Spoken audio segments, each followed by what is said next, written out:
Saudara-saudara kaum muslimin rahimakumullah.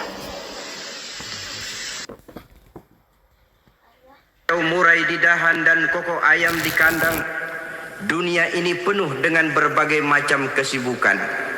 Sejak dari petani yang turun ke ladang, pedagang yang berangkat ke pasar, pelajar yang menuju sekolah, sampai kepada pegawai yang berangkat ke kantor, seluruhnya tidak lain untuk mencari sesuatu yang bernama bahagia.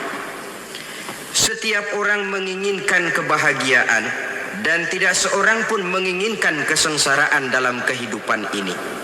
Namun nyatanya tidak setiap orang yang ingin bahagia mengetahui jalan yang harus ditempuhnya untuk sampai kepada kebahagiaan itu. Maka pada kesempatan pertemuan kali ini saya ingin menyampaikan sebuah hadis dari junjungan kita baginda Nabi besar Muhammad sallallahu alaihi wasallam yang termuat dalam kitab Mukhtarul Ahadits An-Nabawiyah, di mana beliau bersabda, arba'un min sa'adatil mar'i. Ada 4 perkara yang merupakan tanda dari orang bahagia. Saya mau tanya, di antara saudara-saudara yang hadir di sini, apa ada yang kepengen jadi orang sengsara? Ya. Seluruhnya tentu ingin mendapatkan kebahagiaan. Maka menurut resep dari Nabi kita, tanda orang bahagia itu 4. Jadi kalau saudara ingin bahagia harus mempunyai 4 perkara ini. Yang pertama, orang bahagia itu kata Nabi, darun wasi'un. Punya rumah biar bagus asal gede. Enak ngaturnya. Daripada sudah punya rumah kecil, adanya di pinggir kali, gubuk, kalau hujan bocor, miring lagi, kiamat. Loh, kalau gitu Islam materialis dong. Hadis ini boleh diartikan dengan makna hakiki, arti yang sebenarnya. Boleh diartikan dengan makna majazi, arti kiasan. Kalau dia diartikan dengan arti kias, maka yang dimaksud darun wasi'un ay qalbun wasi'un. Rumah yang luas tidak lain daripada hati yang lapang. Karena di situ kunci kebahagiaan yang sebenarnya. Walaupun kita cuma tinggal di petak berukuran 2 kali 3 meter, kalau hati kita luas-luas rasanya rumah itu.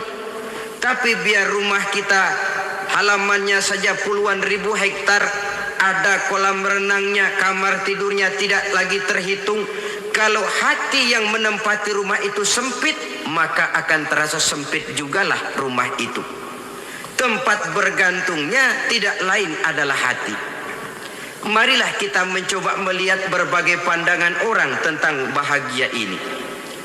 Ada orang menyangka bahwa bahagia itu kalau dia mendapatkan harta yang sebanyak-banyaknya. Siapa yang banyak harta, dialah raja. Apa yang dia mau, seluruhnya bisa dibeli.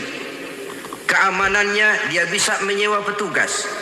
Seluruh fasilitas untuk menyenangkan kehidupannya bisa dibeli. Pendeknya, hartalah segala-galanya dalam kehidupan. Sampai ada pepatah mengatakan, innad darahima fil amakini kulliha taksur rijala mahabatan wa jalala. Sesungguhnya harta, dinar, dirham, uang di mana-mana selalu bikin hebat orang yang memilikinya. Coba lihat, orang yang punya duit sama yang enggak punya duit, jangan gaya hidupnya, gaya jalannya aja lain. Wahia lisanun liman arada fasahatan, wahia silahun liman arada qitala. Uang adalah senjata yang paling ampuh bagi orang yang mau pergi perang, dan lidah yang paling fasih bagi orang yang mau bicara.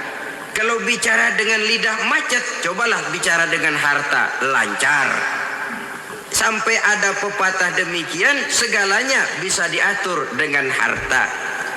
Maka di kalangan orang yang berpandangan semacam itu, seluruh kegiatan hidupnya hanya terfokus kepada bagaimana mengumpulkan harta yang sebanyak-banyaknya. Tidak peduli halal haram, tidak kenal sore pagi siang dan malam, tidak sempat sujud, jauh dari agama, jauh dari kehidupan yang bersifat ruhaniyah, jauh dari Allah dan sebagainya. Sampai dalam Al-Quran dikelompokkan dalam kelompok yang dinamakan lumazah. Allazi jama'a malahu wa addadah yahsabu anna malahu akhladah.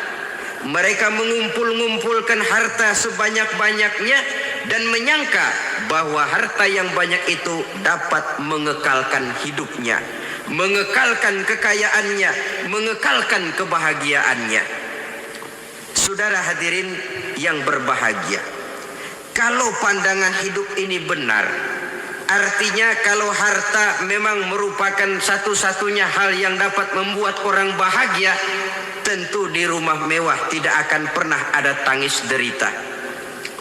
Tentu di satu tempat di mana fasilitas hidup serba menunjang tidak ada yang namanya penderitaan. Tapi suka dan duka, sedih dan gembira, senyum dan tawa adalah milik setiap orang, baik dia punya harta maupun dia tidak punya harta. Nyatalah bahwa harta semata-mata bukan merupakan jaminan bahwa orang akan bahagia. Walaupun tanpa harta orang sulit untuk bahagia. Saya mau cerita, ada orang super kaya. Namanya Aristotle Onesimus, Raja Tanker Yunani. Dia punya kapal tanker saja konon sampai 11 banyaknya. Punya perusahaan penerbangan yang disebut Olympic Airlines. Punya hotel di berbagai kota besar di dunia ini, sejak dari New York, London, Paris, Rome dan sebagainya. Bahkan punya pulau yang dia namakan Pulau Scorpio. Ini kan namanya sudah kaya nggak tanggung-tanggung, punya pulau. Nah, dia punya 2 orang anak, yang satu laki-laki namanya Alexander, yang satu perempuan namanya Maria Onesimus. Seluruh harapannya tertumpah kepada anak lakinya Alexander ini, yang akan meneruskan usahanya, meneruskan kekayaannya, meneruskan dinastinya. Apa yang terjadi? Ternyata anak yang dia harapkan yang bernama Alexander ini mati muda dalam kecelakaan pada waktu dia olahraga. Apa olahraganya? Namanya olahraga anak orang kaya, golongan jet set. Olahraganya olahraga pesawat terbang. Jatuh, ya nggak kapungut, habis mati. Tinggal satu anak perempuannya, Maria Onesimus. Tapi anak perempuan ini juga malah urakan. Terakhir dia pacaran, bahkan kemudian kawin sama orang Rusia. Rupanya Aristotle Onesimus ini broken. Kekayaannya yang berlimpah ruah, perusahaannya yang begitu banyak, siapa yang akan meneruskan? Siapa yang akan menggantikan? Sampai kemudian dia mengurung diri di Pulau Scorpio dan mati di sana secara mengenaskan. Seorang multi jutawan, seorang yang super kaya, mati menyendiri di pulau sepi. Ibarat kata pepatah, anak ayam mati di lumbung. Bukan kekurangan makanan, keurugan makanan. Begitu kehidupan Aristotle Onesimus. Dan banyak orang-orang yang sudah demikian kaya sampai dibingungkan oleh kekayaannya sendiri. Telusurilah kehidupan David Rockefeller misalnya, Henry Ford misalnya, Adnan Khashoggi misalnya. Multi jutawan yang kadang-kadang dibuat keder oleh kekayaannya sendiri. Pantas ketika Imam Ali ditawarkan orang, "Ya Ali, kalau kepadamu disuruh pilih ilmu atau harta, kau pilih mana?" Ya jelas pilih ilmu dong. Kenapa? Pertama, ilmu kalau kita berikan kepada orang lain tambah. Tapi harta kalau kita berikan kepada orang lain kurang. Saudara punya uang 10.000, dibagi orang 5.000, jelas uang saudara berkurang. Tapi saudara punya ilmu diberikan kepada orang lain bisa, saudara pun makin mantap. Tidak lantas jadi bodoh karena ngajarin orang. Saudara bisa Fatihah lalu mengajarkan orang Fatihah. Orang bisa, saudara pun makin hafal. Tidak lantas setelah diajarin orang ilmunya hilang. Begitu datang dia minta orang, tolong ajarin saya Fatihah, udah habis, nggak ada.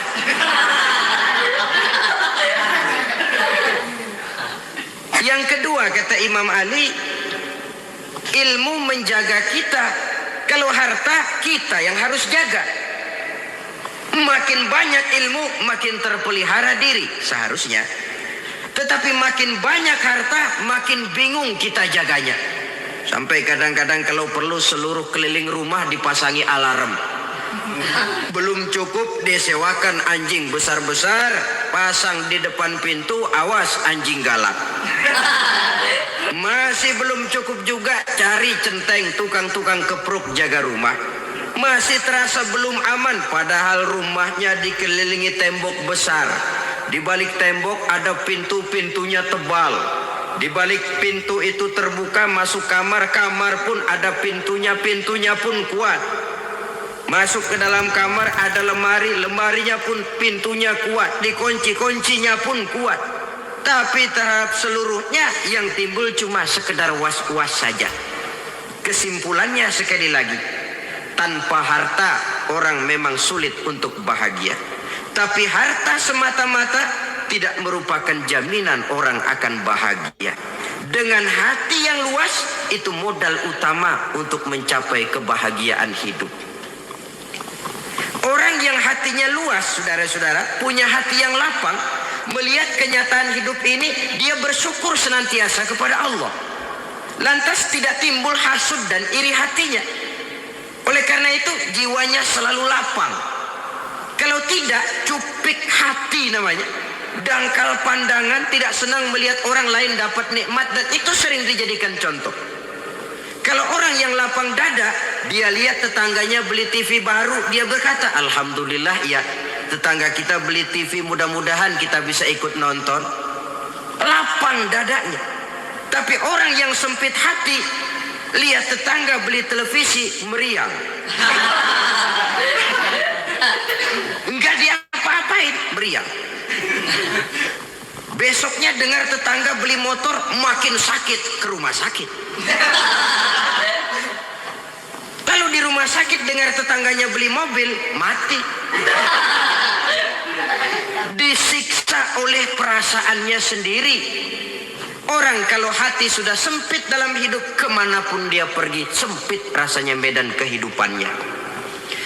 Kemudian kita melihat juga ada orang yang menilai bahwa bahagia itu katanya kalau punya kedudukan yang tinggi, pangkat yang agung, wibawa yang besar. Mungkin betul, tapi mungkin juga tidak. Bergantung kepada hati orang yang punya pangkat itu. Sama dengan harta tadi. Harta akan membawa bahagia kalau dia jatuh ke tangan orang yang berhati lapang. Tapi harta akan jadi bencana kalau jatuh ke tangan hati orang yang sempit. Pangkat akan membawa bahaya kalau jatuh di tangan hati orang yang sempit. Lebih dari itu, kenyataan mengajarkan kepada kita bahwa ternyata pangkat dan jabatan tidak selamanya memberikan kebahagiaan dalam kehidupan. Bahkan resikonya kelewat besar. Beberapa bukti kita bisa ambil dari para pemimpin dunia yang menjadi korban lantaran pangkat dan jabatan yang disandangnya. Saudara ingat Presiden Abraham Lincoln dan John Kennedy dari Amerika? Dibunuh orang. Park Chung-hee dari Korea Selatan, Ziaur Rahman dari Bangladesh, Anwar Sadat dari Mesir, terakhir Indira Gandhi dari India, menjadi korban dari pangkat dan jabatan yang disandangnya dari orang-orang yang tidak senang dia memegang jabatan itu. Dia akan mudah mengundang bencana. Sehingga pantas kalau seorang presiden terkemuka Amerika, Harry Truman namanya, dia mengatakan jabatan presiden itu, kata dia, seperti orang nunggang macan. Naik macan, Harus kita taiki, kalau enggak dia bakal nerekam kita. Ngeri katanya. Adapun orang yang hatinya lapang, kalau dia menerima pangkat dan jabatan, dianggapnya itu satu kesempatan untuk berbuat baik. Tapi orang yang berhati sempit, menerima pangkat dan jabatan, bukan kadang-kadang menerima, malah berusaha setengah mati mencapai dengan segala cara. Kalau perlu jilat atas, jilat atas. Jadi golongan sumuhun dawu. Jadi kelompok kulon nuwun, yes sir, yang kerjanya cuma oke bos. Kalau perlu jilat atas, jilat atas. Kalau perlu injak yang bawah, injak yang bawah. Perlu sikut kiri kanan, sikut kiri kanan. Yang penting pangkat dapat, jabatan dapat. Orang yang semacam ini, kalau sudah mempunyai pangkat dan jabatan, biasanya dia tidak menganggap itu sebagai amanah, tidak menganggap sebagai kesempatan berbuat baik, tapi malah kesempatan untuk memperturutkan hawa nafsunya yang dilatar belakangi oleh kesempitan hatinya tadi. Apalagi kalau orang memperoleh pangkat karena banyak mengeluarkan uang. Seakan-akan pangkat dan jabatan itu sekarang macam proyek, pakai tender. Siapa yang berani bayar segini, naik. Nggak berani, minggir. Padahal logikanya, kalau orang mencapai satu jabatan karena banyak mengeluarkan uang, hampir bisa dipastikan bahwa setelah jabatan itu dia pegang, langkah pertama yang akan dilakukannya ialah berusaha bagaimana uang yang dia keluarkan supaya kembali. Ya paling kurang pulang modal dulu dong. Soal mikirin rakyat soal nanti, tapi ini modal harus pulang. Itu celakanya kalau orang memperoleh pangkat dan jabatan cuma karena banyak mengeluarkan uang. Jarang orang yang mempunyai keyakinan dan pandangan bahwa pangkat dan jabatan merupakan amanah. Jadi sekali lagi, pangkat dan jabatan mungkin saja membawa kebahagiaan kalau jatuh ke tangan orang yang berhati lapang. Tapi bisa jadi bencana kalau dia jatuh ke tangan orang yang mempunyai hati yang sempit. Dan lagi-lagi stresnya hati yang lapang. Lalu sebagian orang, saudara, ada yang berpandangan katanya bahagia itu kalau jadi orang terkenal, mempunyai popularitas, menjadi idola di kalangan remaja, di kalangan orang tua, di segala lapisan masyarakat. Padahal makin populer orang makin terikat dia. Ya kalau macam kita ini kan nggak punya nama, nggak populer, tengah malam buta mau nongkrong di warung Tegal aman. Tapi pangkat, jabatan, kedudukan, popularitas menyebabkan kita diikat dengan berbagai macam peraturan. Cuma mandi sama ke WC saja yang nggak dikawal.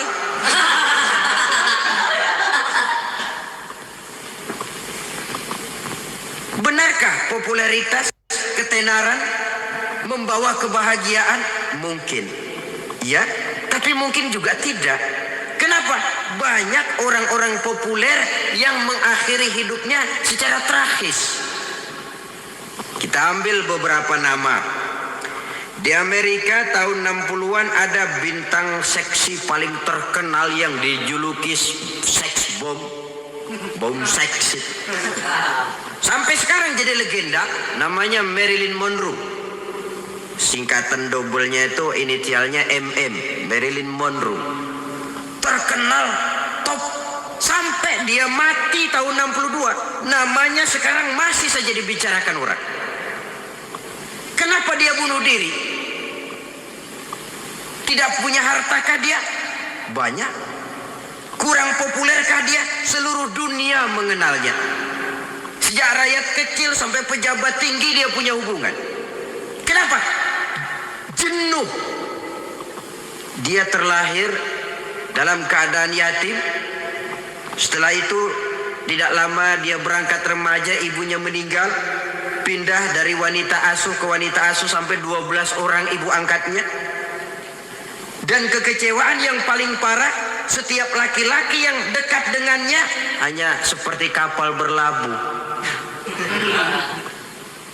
Datang dan pergi silih berganti, padahal dia merindukan seseorang yang bisa melindungi hidupnya. Dia rindukan itu dan dia tidak pernah menemukan.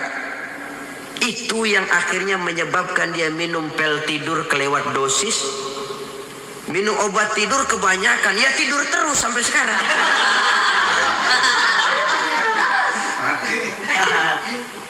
Dia mengakui, saya telah memiliki ketenaran, tapi saya tidak pernah hidup dalam ketenaran itu. Saya pandai main sandiwara, tapi saya ingin hidup dalam alam yang real sebagaimana umumnya orang. Itu yang dia rindukan. Menyusul jejak yang namanya Marilyn Monroe ini, Billie Holiday, saudara kenal tentu. Di rumah sakit dirawat. Dia juga minum obat overdosis, mati lagi. Jimi Hendrix minum obat tidur overdosis kelewat batas, mati lagi. Lalu yang menghanyutkan diri di danau, Janis Joplin dan Brian Jones. Ini orang-orang populer, orang-orang terkemuka yang mengakhiri hidup secara tragis. Bukan karena tidak terkenal, mungkin karena sudah saking terkenalnya. Contoh paling belakangan, Bruce Lee. Wah, ini tukang-tukang kepruk tentu kenal siapa dia. Sampai sekarang pun tabir kematiannya masih merupakan misteri. Dan yang masih hidup juga menunjukkan gejala yang aneh. Michael Jackson, rumahnya di Beverly Hills itu dijaga sedemikian rupa, dan dia selalu curiga kepada setiap makanan harus steril, bersih dari segala macam kimia. Kemana dia pergi, itu tukang-tukang kepruk sudah selalu menjaga dan mengawal, dan dia seakan takut menunjukkan mukanya yang asli. Jika kalau tampil ke tengah di luar show, dia kadang memakai pakaian yang tidak menunjukkan dia yang sebenarnya, takut dikenali orang. Ternyata popularitas sering jadi momok yang meracuni kehidupan manusia. Oleh karena itu, benarlah junjungan kita pada saat beliau mengajarkan orang akan bahagia kalau dia mempunyai hati yang lapang. Nah, sekarang masalahnya untuk mendapatkan hati yang lapang, caranya bagaimana? Kita kembali kepada konsep Quran. Allah mengajarkan, ala inna bi dzikrillahi tatmainnul qulub. Ketahuilah bahwa dengan banyak mengingat Allah, hati akan tenang, jiwa akan lapang. Dengan kata lain, dekat dengan agama, merasakan kehadiran Allah dekat dalam hidup. Itu muara pertama untuk mencapai hati yang lapang. Ala inna bi dzikrillahi tatmainnul qulub.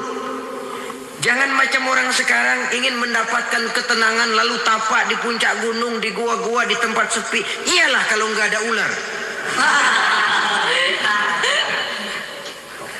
Kalau tergigit ular berbisa, ketenangan belum, mati jelas itu. Islam positif untuk mendapatkan ketenangan. Ala inna bi dzikrillahi tatmainnul qulubi. Bahwa ketahuilah bahwa dengan banyak mengingat Allah, hati akan tenang, jiwa akan lapang, nuansa pikiran akan luas. Karena yang namanya bahagia ada dimanapun manusia berada. Di kampung ada bahagia, di kota ada bahagia. Di ngarai, di lembah, di gunung, di hutan, di lautan, di angkasa luar, dimanapun bahagia itu ada kalau kita bermodalkan hati yang lapang ini. Dan hati akan lapang kalau kita dekat dengan agama. Dekat dengan harta buat sementara hati mungkin tenang, tapi ketenangan yang relatif dan temporer. Apalagi orang tiap kali tambah harta, tiap kali tambah rencana. Itu wajar. Mungkin sebelumnya saudara berpikir, kalau punya duit 5.000 enak nih. Begitu punya duit 5.000, aduh sayang kalau 10.000 aja. Tiap kali tambah harta, tiap kali lain rencana. Makin banyak rencana, makin menjauhkan kita dari yang namanya ketenangan. Padahal ketenangan merupakan unsur utama untuk mencapai bahagia. Dan ketenangan itu bermuara dalam hati manusia. Tengoklah kehidupan ini. Orang yang banyak harta dengan orang miskin, berbedakah rasa sakit yang mereka tanggungkan? Rasanya tidak. Walaupun si kaya tidur di kasur empuk berselimutkan sutra mahal, sementara si miskin meringkuk di balai bambu yang keras dan kasar. Apabila maut datang, dia juga tidak pernah pilih bulu. Maut datang menjemput si kaya di singgasana keemasannya, dikelilingi oleh para pengasuh, dayang dan idang serta para pengawal. Dan maut pun datang menjemput si miskin papa, sehingga ia tergelepar di tepian jalan. Kedua-duanya bernama mati. Kalau nyata bahwa sakit yang ditanggung si kaya tidak beda dengan sakit yang ditanggung si miskin, bukan harta semata yang membuat orang bahagia. Hati yang tenang, jiwa yang lapang penuh kedamaian, karena banyak berzikir dan mengingat Allah, itu merupakan modal utama untuk mencapai sesuatu yang bernama bahagia.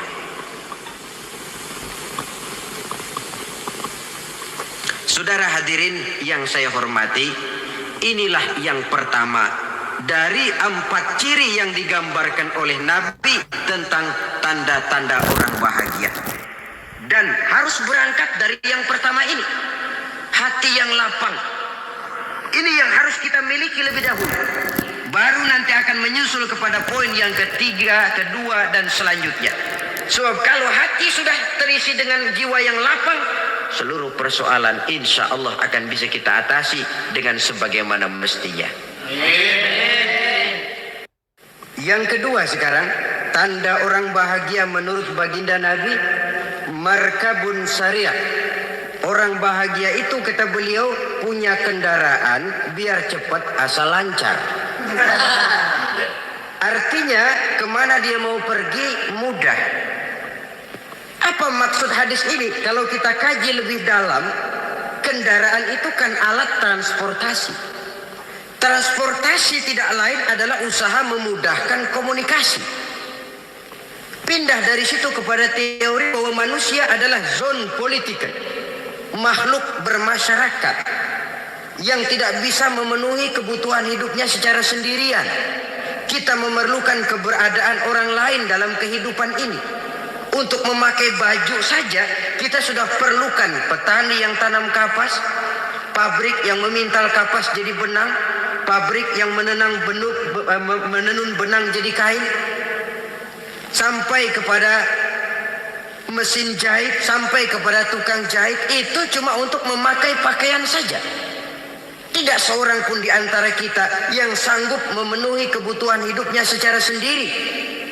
Kita perlu orang lain. Maka kebebasan dalam arti mutlak, kebebasan tanpa batas, itu tidak mungkin ada dalam kehidupan. Karena kita mengadakan yang disebut interaksi sosial. Setiap kegiatan kita tentu melibatkan orang lain. Menurut kita barangkali kita bebas jalan di jalan raya semaunya, tapi orang lain berkendaraan pun merasa bahwa ini ada juga jalan haknya, dan begitu selanjutnya. Oleh karena itu, maksud dari kendaraan yang cepat ini adalah khulatuhu ma'as solihin. Lingkungan pergaulannya terdiri dari orang-orang soleh. Pergaulannya luas. Kemana dia pergi ada temannya. Kesulitannya ada tempat dia cerita. Dan kesulitan kalau sudah diceritakan kepada orang lain, taruh kata orang itu tidak bisa menolong, namun menceritakannya kepada orang yang kita percayai, kan paling kurang sudah mengurangi beban jiwa, mengurangi tanggungan batin, merasa masih ada tempat kita cerita. Maka lebih baik orang awam yang mau bergaul ketimbang orang setengah alim tapi ngunci pintu. Sebab nantinya akan timbul sikap picik, cupik pandangan, dan tidak luas menghadapi kenyataan dalam kehidupan ini. Namun yang harus kita garis bawahi, pergaulan memang mesti luas. Namun jangan sekali-kali lupa bahwa pergaulan sangat besar pengaruhnya dalam ikut membentuk kepribadian manusia.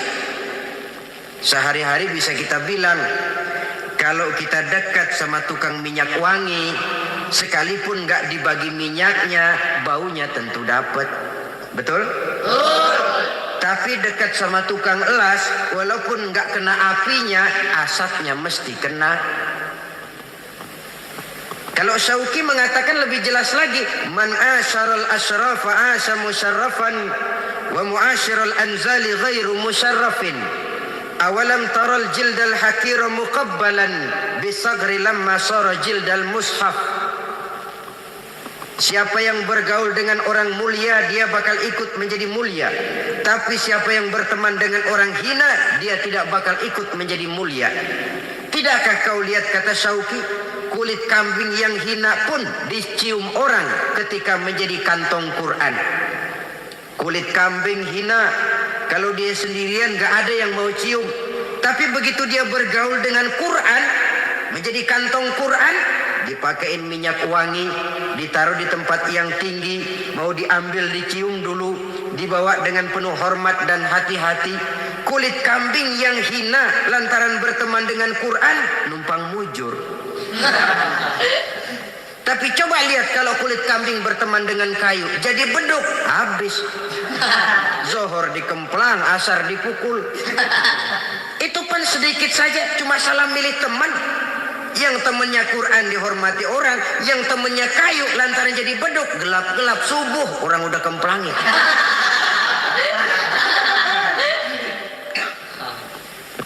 Maka terutama kepada adik-adik remaja yang masih mencari identitas diri, yang ibarat kaset masih kaset kosong, mudah diisi oleh apapun, pandai-pandailah memilih teman dalam bergaul. Karena banyak orang yang tadinya baik-baik, ketika terseret dalam pergaulan dengan orang yang tidak baik, kebaikannya menjadi lentur dan luntur. Tapi berapa banyak bajingan-bajingan tengik, orang-orang yang berlumur noda dan dosa, tiap hari melakukan maksiat, namun bergaul dengan orang yang baik-baik, pada akhirnya sedikit demi sedikit beringsut dan berangsur dia terbiasa mengikuti kebaikan-kebaikan. Saya tekankan ini kepada remaja karena mereka masih mencari identitas diri. Apa yang mereka lihat mereka mau, apa yang mereka dengar mereka ingin tahu. Coba lihat kehidupan remaja. Pulang nonton film Rambo, pengen jadi Rambo, gagah, maunya belekai melulu. Pulang nonton film Superman, pengen bisa terbang. Pulang nonton India, nyanyi melulu. Wajar, mereka masih mencari identitas diri. Saya ini sebenarnya siapa? Lingkungan, pergaulan akan membentuk itu. Karena itu pandai-pandailah bergaul karena ia sangat besar pengaruhnya dalam ikut membentuk kepribadian manusia. Apalagi sifat yang jelek lebih cepat menularnya ketimbang sifat yang baik. Sifat yang baik, watak yang soleh itu lambat sekali untuk menular. Tapi yang tidak baik, kan prosesnya mah kalau remaja biasanya mula-mula dengar. Karena dengar lalu pengen tahu. Karena pengen tahu lalu ngeliatin. Begitu ngeliatin kan pengen nyobain. Setelah nyobain ketagihan. Nah ini prosesnya. Yang namanya ganja, morfin, narkotik awalnya kan begitu. Mula-mula dengar katanya kalau sudah fly to the sky, sudah melayang ke langit katanya, disitulah puncak kebahagiaan. Mulanya cuma dengar. Karena dengar pengen tahu. Karena pengen tahu lalu ngeliat, kumpul sama orang yang suka ngeganja. Setelah ngeliat, nah pengen ngerasain. Begitu ngerasain enak juga, ketagihan. Kalau sudah ketagihan jadi penyakit kronis, bisa merembet kepada yang lain. Iya kalau orang tuanya mampu untuk beli morfin, beli ganja. Kalau tidak kan pikirannya ngayap. Jemuran siapa ya gue sabar. Timbullah perbuatan-perbuatan negatif yang bermula dari salah pergaulan. Apalagi buat adik-adik remaja yang tinggal di kota-kota besar, yang pengaruh budaya, pengaruh kesenian, pengaruh struktur kehidupan yang nampak makin individualistis, di mana persaingan tajam, tensi ekonomi tinggi, orang mudah mengalami stres. Pandai-pandailah dalam bergaul, sekali lagi, karena ia sangat besar pengaruhnya dalam ikut membentuk kepribadian manusia.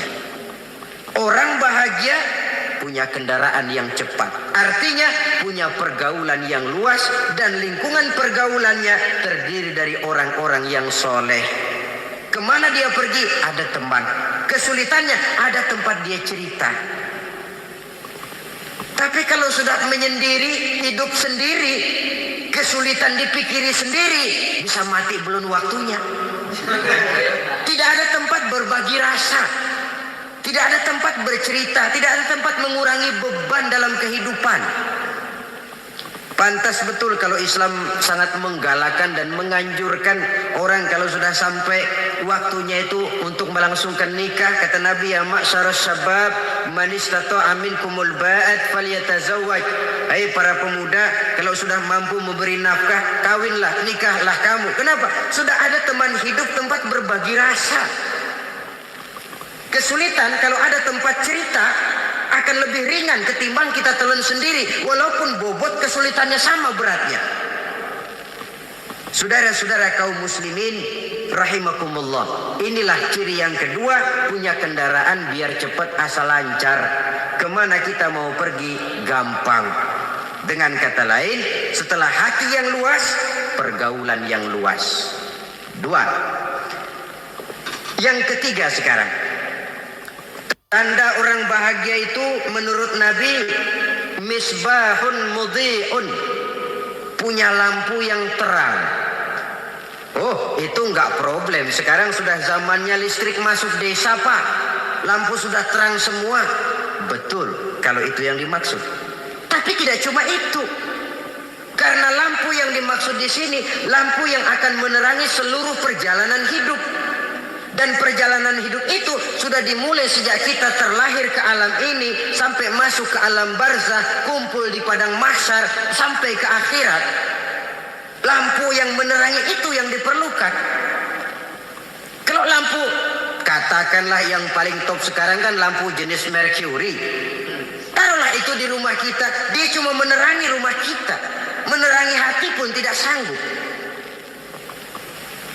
Bila kita masuk ke alam barzah, alam kubur, sanggupkah si Mercury yang begitu terang menerangi alam barzah kita? Tidak sanggup lagi. Sanggupkah lampu yang ratusan watt, bahkan puluhan ribu watt menerangi kehidupan di padang mahsyar? Tidak akan sanggup lagi. Kalau demikian, yang dimaksud lampu yang terang di sini apa? Tidak lain amal saleh, kebajikan yang kita lakukan dalam hidup. Itu yang akan jadi lampu penerang. Di dunia nama kita akan terang. Jasad kita boleh hancur terkubur tanah, tapi nama kita akan dikenang orang. Begitulah kalau orang meninggalkan kebajikan dalam hidup seperti sekarang. Ribuan orang tiap saat berziarah ke kubur Imam Syafi'i, ke kubur Imam Malik, ke kubur Imam Ghazali, ke kubur orang yang baik-baik, orang yang soleh-soleh. Kebajikannya yang ditinggalkan, yang mengukir namanya dengan tinta emas. Sehingga saudara sudah terbaring di alam kubur, orang lewat, Allah, ini kuburannya Fulan bin Fulan, dulu ini kebaikannya Masya Allah, saya ikut merasakan. Mari kita mampir sebentar, kita Fatihah. Mohon disampaikan Allah pahalanya kepada almarhum. Al-Fatihah. Itu kalau orang baik-baik. Lalu saudara tanya, Pak, orang mati dikirimin Fatihah apa nyampe pahalanya? Saya jawab, kalau saudara nggak percaya, mati dulu dah. Nanti saya Fatihain, tungguin di sana. Umpama nggak sampai, balik lagi kemari. Sekarang ini kan maunya otak-otakan saja. Kalau nggak masuk otak, nggak percaya. Padahal alam gaib itu nggak bisa diotak-otakin. Sama saja dengan saudara pernah dengar cerita kapal tanpa emas tenggelam kan? Pernah nggak? Di mana? Salembo. Ya, di laut Masa Lembo. Begitu ketampung Mas tenggelam, ratusan penumpang itu terjun ke laut, dipermainkan gelombang, berjuang menghadapi maut itu. Orang lagi timbul tenggelam di lautan, dihantam ombak, kita tengokin pakai helikopter. Pak, lagi timbul tenggelam ya? Iya, tolongin. Jangan khawatir Pak, nih saya kirim intan Pak, harganya 10 juta. Kira-kira orang yang timbul tenggelam di laut seneng gak? Tidak. Kan mahal toh intan 10 juta. Kenapa dia nggak senang? Karena intan 10 juta dalam kondisi seperti itu tidak sanggup menyelamatkan dia.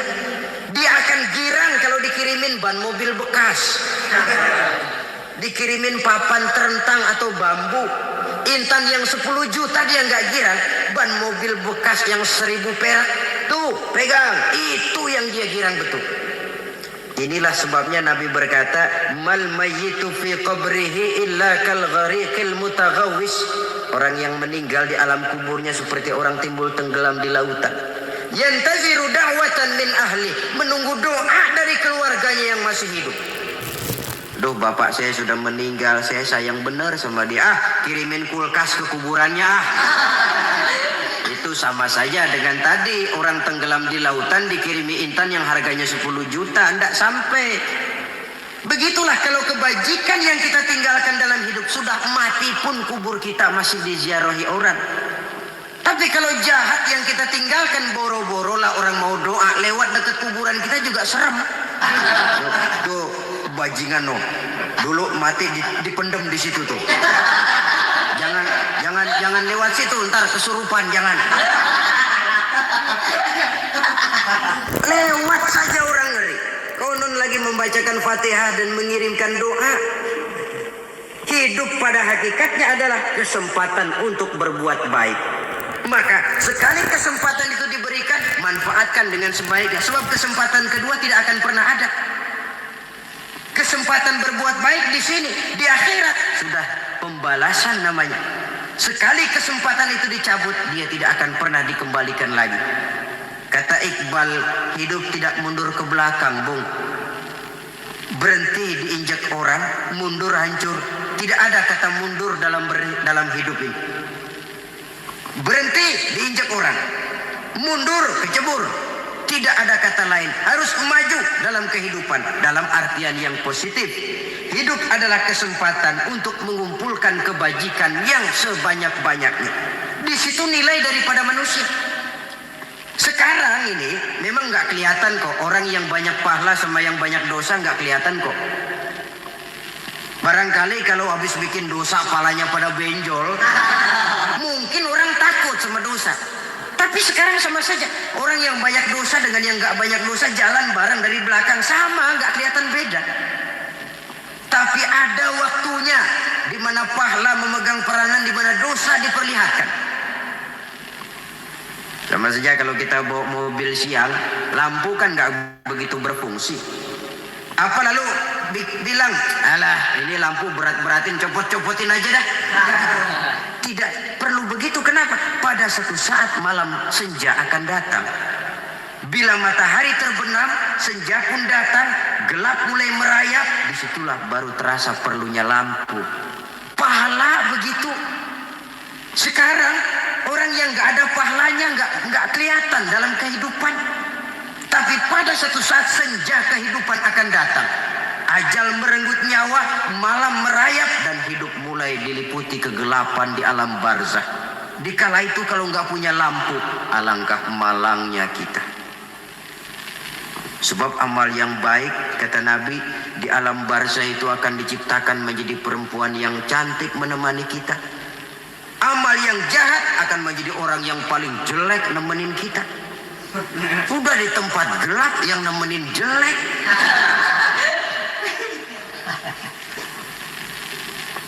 Kaum muslimin rahimakumullah.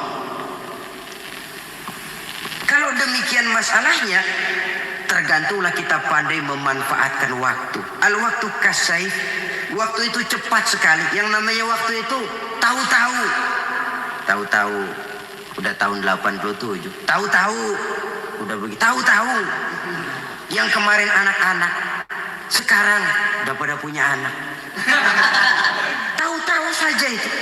Begitu cepat waktu berlalu. Kalau tidaklah pandai kita memanfaatkannya, akan rugi kita. Nabi bersabda, "Man kana yaumuhu khairun min amsihi fahuwa rabih." Barang siapa yang hari ini lebih baik daripada hari kemarin, itu orang untung. Hari ini lebih baik daripada kemarin. Bulan ini lebih baik dari bulan kemarin. Tahun ini lebih baik dari tahun kemarin. Itu orang yang beruntung. Tahun kemarin sembahyangnya maghrib doang, sekarang udah tambah isya. Tahun kemarin cuman Idul Fitri aja ngancem bener, sekarang udah tambah Jumat, lalu tambah lagi maghrib, tambah lagi isya, dan selanjutnya. Hari ini lebih baik daripada kemarin, itu orang yang beruntung. Wa man kana yaumuhu mislu amsihi fahuwa khasir. Lalu barang siapa yang hari ini sama saja dengan hari kemarin, itu orang rugi. Hari ini sama dengan kemarin, rugi itu. Bulan ini begitu, bulan kemarin begitu, tahun ini begitu, tahun lalu juga begitu. Rugi itu orang. Rugi apa? Rugi umur. Umur tambah, amalan gak pernah tambah. Dan saya pikir lebih merupakan azab ketimbang nikmat kalau orang dikasih panjang umur cuma untuk numpuk dosa. Mending mana? Panjang umur banyak dosa sama pendek umur dikit dosa. Mending mana? Mending mana? Ya, paling mending tentu panjang umur banyak pahala. Tapi kalau tidak, sekali lagi, lebih merupakan azab ketimbang nikmat kalau orang diberikan panjang umur tapi cuma untuk sekedar menumpuk dosa. Kehilangan kesadaran bahwa dunia bukan terminal akhir dari satu perjalanan. Dia cuma halte di mana kita berhenti sebentar untuk menuju kepada terminal yang hakiki. Saudara-saudara kaum muslimin rahimakumullah, inilah lampu yang akan menerangi kehidupan. Amal yang kita lakukan di dalam kehidupan. Jadi yang dimaksud dengan lampu yang terang, kebajikan yang kita kerjakan dalam hidup. Nah, setiap orang di awal tadi saya bilang ingin bahagia. Bahagia itu kan hakikatnya kumpulan senang dan selamat. Senang, selamat. Apa bedanya? Senang tapi tidak selamat, nggak bahagia. Selamat tapi nggak senang, nggak bahagia orang. Contoh, kalau orang korupsi, duitnya banyak, senang dia, tapi keselamatannya. Ada tentara baris di samping rumahnya udah bingung, padahal tentara latihan. Tentara cuma latihan, dia bingung. Senang, tapi karena keselamatannya tidak terjamin, dia tidak bahagia. Sebaliknya pegawai negeri jujur benar cuma segaji-gajinya, selamat gak korupsi tapi melarat, ya gak bahagia juga, kurang senang. Kesenangan dan keselamatan untuk dunia saja, ya, sekali lagi, kalau cuma sekedar untuk dunia saja, bisa dibeli pakai uang. Bisa dibeli pakai uang. Saudara ingin selamat, bisa dibeli pakai uang. Saudara ingin senang, bisa dibeli dengan uang. Tapi setelah mati masuk ke alam barzah, habis kekuasaan uang. Gak bisa lagi beli keselamatan pakai uang. Tidak mungkin lagi membeli kesenangan dengan uang. Di situ pahala yang megang peranan. Makin banyak pahala, makin banyak saham untuk membeli kesenangan dan keselamatan, untuk memperoleh yang namanya bahagia. Dan jangan lupa loh, di alam barzah kita gak sebentar, menunggu datangnya kiamat. Loh iya, kalau kita begitu dikuburin terus kiamat datang, untung. Tapi kalau masih harus 1000, 2000, puluhan ribu tahun yang akan datang, dalam satu penantian yang begitu lama, tanpa saham untuk memperoleh kebahagiaan, satu kemalangan yang tidak ada pernah putus-putusnya. Janganlah tergelincir oleh kebahagiaan sebentar yang menipu dengan mengorbankan kebahagiaan hakiki yang berjangka panjang. Apa artinya senyum sejenak kalau harus ditebus dengan tangis seumur hidup? Biarlah kita minum jamu, pahit memang, getir memang, tapi kan besok badan sehat. Daripada sekarang minum sirup, manis memang, enak memang, tapi bibir pada jontor besok. sirawan, batuk, nggak karu-karuan. Banyak orang tertipu oleh kesenangan yang sebentar.